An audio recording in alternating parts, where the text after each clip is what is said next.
Hi,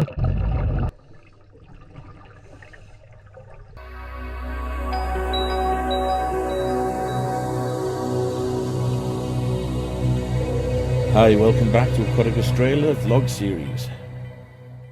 Welcome back to Aquatic Australia. This week the weather is too bad to dive, so we're going back to the pool with my mate Dave and his son Harley to do refresher training and peak performance buoyancy. I'm also trying out a number of different fin types because my favourite fins just broke. Harley tries the hose reach method of grabbing a reg, however with his gear and short arms it's not so easy. Instead we go for the body turn and arm sweep method. I didn't get the best footage of this, but the key is head down, turn to the right so the reg drops, and then sweep the arm. Reg secured, he puts in his mouth, clears it and gives the OK sign. Next we practice the fin pivot and on to hovering. He's got a great grasp of buoyancy from his training, but he's still paddling a lot to keep his trim and orientation rather than pivoting his centre of gravity. Next we practice frog kicks, a great way to move slowly and precisely without kicking up silt, beloved of wreck and cave divers.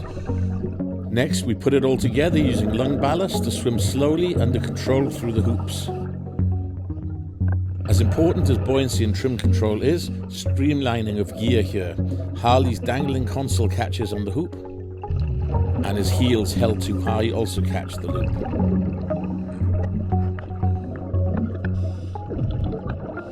Success! He puts it all together and successfully navigates the hoop course.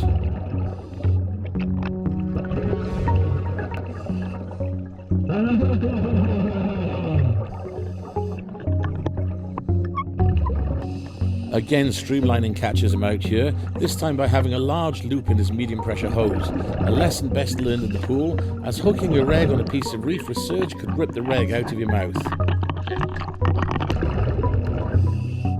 Harley does one final informal test, putting it all together.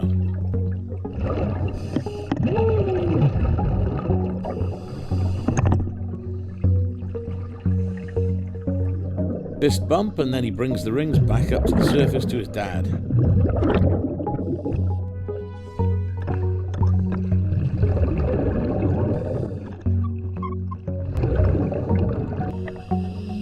For our next peak performance buoyancy exercise, we practice passing a lead weight between each diver while hovering and not flailing about, using breath control to alter your ballast and stay neutral. I like to call this underwater rugby.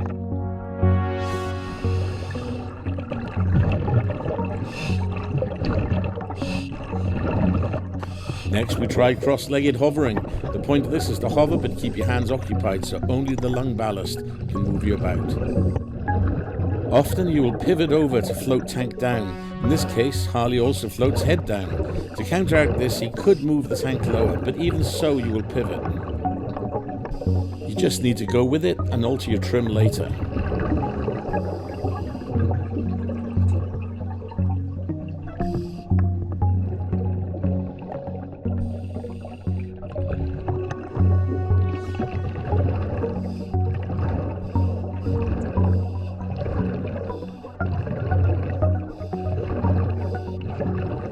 With my buoyancy compensated for, I can take a deep breath and rise, but never holding my breath. I still breathe out gently off the top of my lungs, so there is a route for expanding gas to escape. Breathing out, I can sink again, although not holding my breath, but keeping my lungs mostly empty except for quick breaths in, and then I exhale before momentum has a chance to lift me again. Now we practice inflating a delayed surface marker buoy.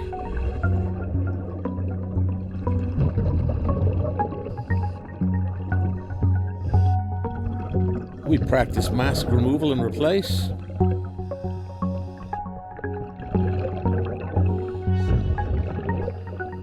And then we go on to test out some different fins at the end. My favourite fins made by Force are no longer made, so I'm trying out others. An instructor friend has lent me the Oceanic Mantas. These are soft and have a crank in them. It felt quite good.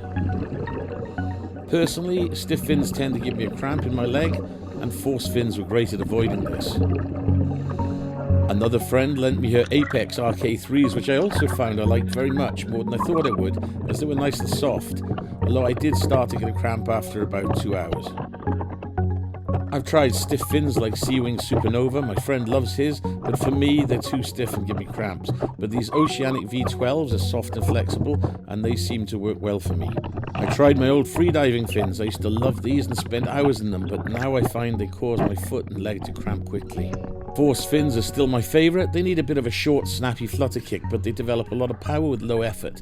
But you can also frog kick, and being short, they're great for manoeuvrability. It's just a shame they're no longer made. Anyway, that's all for today. Hopefully the winter weather will break soon, and join us again next time on Aquatic Australia.